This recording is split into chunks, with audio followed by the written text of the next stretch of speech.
하우투넉스 이번 시간에는 지난 시간에 만들었던 뷰X 스토어의 데이터들을 실제로 컴포넌트에 렌더링 해보는 작업을 하겠습니다. 먼저 메인 페이지에서 데이터를 로딩을 하고요. 각각의 컴포넌트에서 데이터를 바인딩하고 결과를 확인까지 해보겠습니다.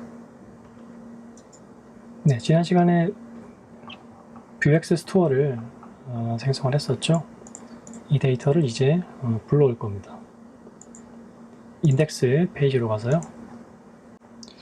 자, 여기에 async 패치라고 하는 메소드를 하나 선언을 하고요. 얘가 하는 역할은 컴포넌트가 렌더링 되기 전에 상태의 데이터를 채우기 위해 사용됩니다. 그러니까 컴포넌트를 렌더링 하기 전에 데이터를 먼저 외부 서버 같은 데서 쭉 불러오고, 그리고 불러온 데이터를 컴포넌트에 채우기 위해서 렌더링 한다, 그런 역할을 하는 거겠죠. 네, 여기에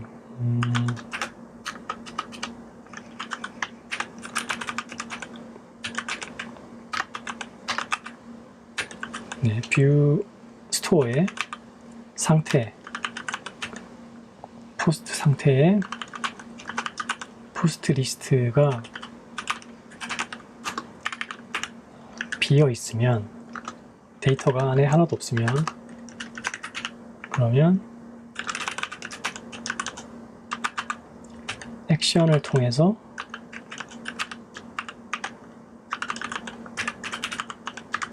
초기 데이터를 생성해달라 라고 하는 로직입니다. 자, 그러면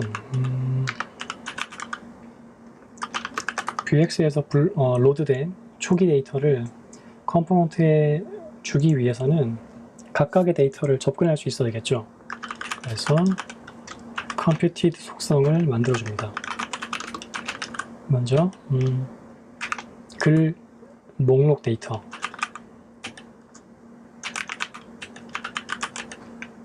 글 목록 데이터는 포스트 리스트라고 하는 computed 속성을 통해서 가져오도록 하고요. 아까 저희가 뷰X 스토어에 getter를 선언했었죠. get post list라고 하는 getter를 선언을 했었는데, 왜 이걸 쓰지 않느냐? 네, 아까 말씀드렸듯이 이렇게 간단한 작업을 하는 경우에는 굳이 getter를 통하지 않고 직접 상태 값을 읽어와도 전혀 상관이 없습니다. 왜냐하면 읽기 전용이기 때문이죠. 그런데 좀 더 복잡한 계산을 한다든지 그럴 때는 저 getter를 이용하는 게 맞겠죠. 그리고 글 목록 데이터 이외에 다른 데이터들은 하나로 묶어서 가지고 올 겁니다. 블로그 데이터라고 하나로 묶어서 가지고 올 거예요. 일단 빈 객체 데이터라고 하는 빈 객체를 하나 선언하고요.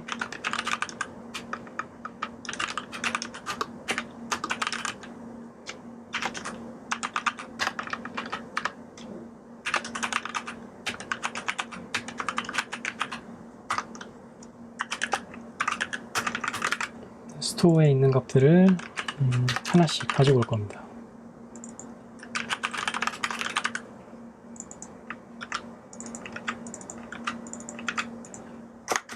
그리고 나서 데이터에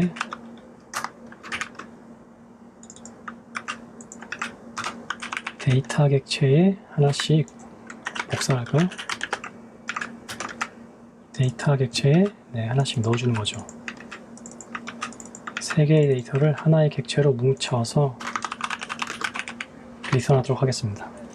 자, 이제 데이터를 가져왔으니까 이 데이터들을 컴포넌트에게 바인딩 해줄 차례인데요. 자, 위에서부터 볼까요? 내비게이션에는 데이터 바인딩이 필요 없고, 글 목록 같은 경우에는 저희가 그대로 포스트 리스트라는 이름으로 포스트 리스트를 바인딩 해주고요. 페이징도 현재로서는 데이터 바인딩이 필요 없고요. 우측 사이드 영역에 똑같이 블로그 데이터라는 이름으로 블로그 데이터를 바인딩 하고요. 푸터에도 똑같이 바인딩 해주겠습니다. 그러면 이제 포스트 리스트부터 하나씩 들어가서 이 데이터들을 렌더링 할 수 있는 방법을 정의해 줄 차례입니다. 먼저 블로그 포스트 리스트로 가볼까요?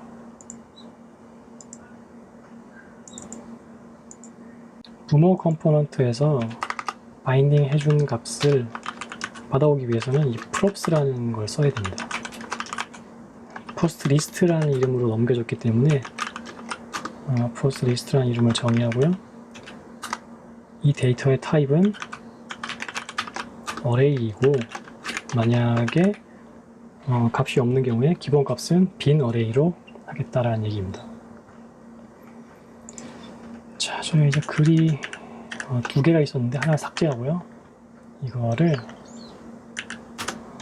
div로 한번 더 감싸죠.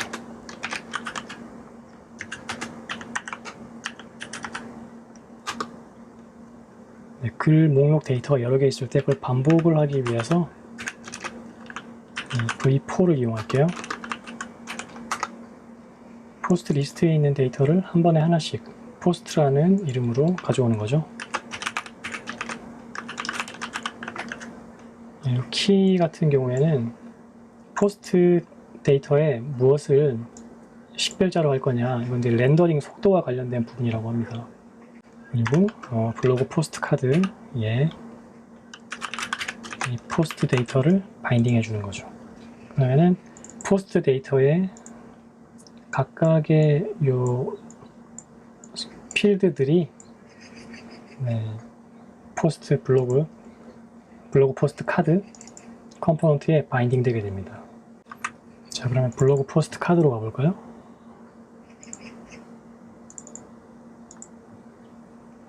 네, 우선 받아야겠죠.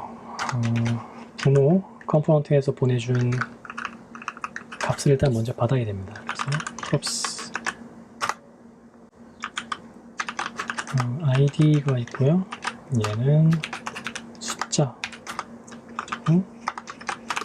무조건 있어야 된다. 카테고리는 타입이 오브젝트였죠. 네, 무조건 있어야 되고요. 그리고 기본 값은 이렇게 정해줄 수 있겠죠. 빈 객체. 다음은 타이틀. 타입은 string. require. 꼭 필요하다. 그리고 컨텐트.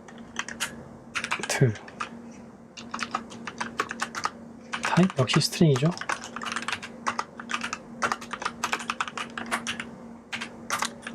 마지막으로 create at 타입은 date. 얘도 꼭 필요하죠. 자, 그러면 상위 컴포넌트에서 바인딩 해준 값들을 다 속성별로 받았습니다. 요거를 이제 템플릿에 렌더링 할 수 있어야겠죠. 위에서부터 하나씩 볼까요? 자, 요 사우스 아메리카 요 부분이 카테고리입니다. 카테고리에 네임을 대신 출력해 주고요. 요 부분이 제목이 되는 거죠. 그래서 타이틀. 요 부분이 이제 내용이기 때문에 이거를 컨텐트. 그리고 이 부분이 작성일이죠. 그래서 create at. 네, 일단 이렇게만 해주면 기본적으로 데이터 표시는 끝났습니다. 자, 그러면 데이터 포스트 카드 포스트 리스트에서 했던 내용들을 다 표시하는 거 했고요. 그러면 그 다음 블로그 라이트 사이드 우측 사이드바 쪽을 작업해 볼 차례죠.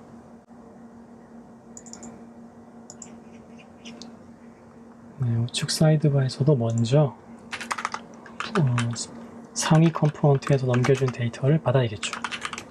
블로그 데이터라는 이름으로 보냈었죠. 타입은 오브젝트.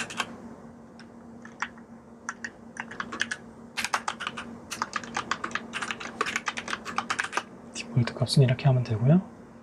자, 그럼 이렇게 받은 데이터를 위에서부터 보면, 자, 먼저 카테고리 정보 영역 네, 카테고리 인포스라는 이름으로 보내주면 되죠. 그리고 태그 클라우드는 여기다가 직접 한번 해볼까요? 이 밑에 있는 거 다 지워버리고요. 이 A 태그를 저희가 반복시킬 겁니다. 역시 V4를 이용해서요. 블로그 데이터에 태그 클라우드에 있는 것들을 한 번에 하나씩 T라는 이름으로 가져오고요.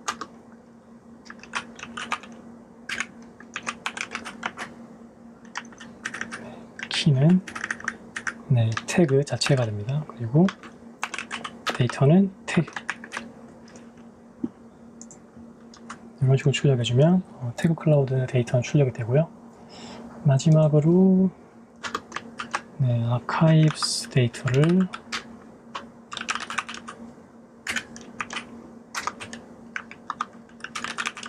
이렇게 넘겨주면 기본적으로 컴포넌트와 렌더링, 그 다음 컴포넌트 데이터 넘겨주기는 다 끝났습니다. 자, 그러면 이제 각각의 컴포넌트에 들어가서 작업을 해볼 차례죠. 먼저 블로그 카테고리 인포를 가볼까요? 데이터부터 먼저 받고요.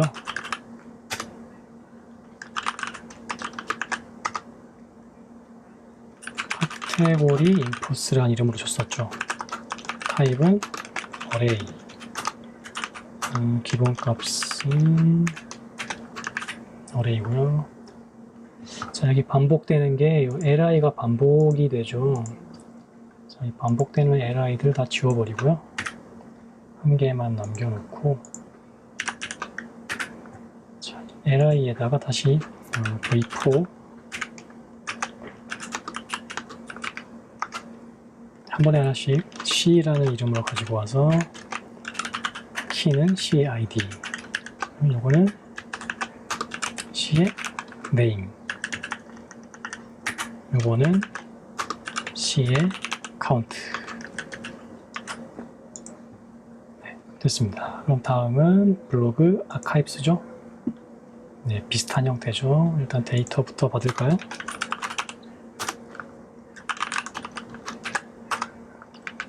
아카이브스라는 이름이었죠. 타입은 역시 array. 기본값도 array. 자, 그러면 똑같이 이 반복되는 li들 싹 다 지워버리고요. 여기다가 v4를 써야겠죠. 한 번에 하나씩 a라는 이름으로 가져오고요. 키는 a.id.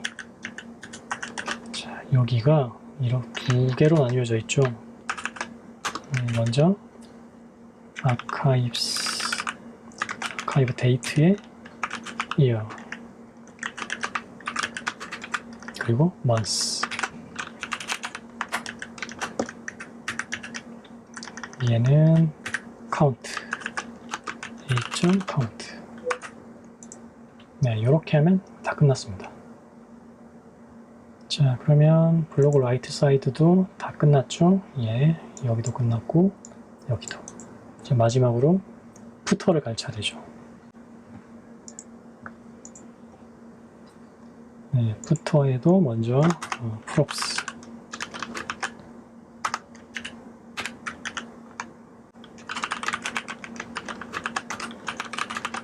이건 오브젝트, 기본값도 빈 오브젝트. 자, 이렇게 되면은 위에서 하나씩 보면은 블로그 카테고리 인포, 카테고리 인포스라는 이름으로 넘겨주기만 하면 되죠. 이미 저희가 구현을 다 끝내놨기 때문에 넘겨주기만 하면 됩니다. 여기에는 아카이브스,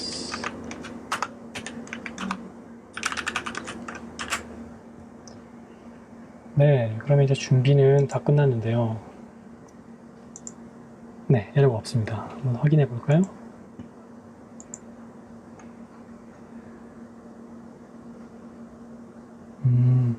인덱스의 77번째 줄 스테이트를 알 수 없다.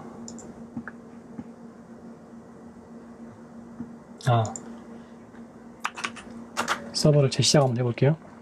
간혹 이 뷰 스토어에 뭔가를 하고 나서 뷰 스토어나 아니면 여기 넉스트 설정에 뭔가를 변경하고 나서 반영이 안 되는 경우가 있는데요. 그럴 때는 rs 명령어를 해서 서버를 재시작하면은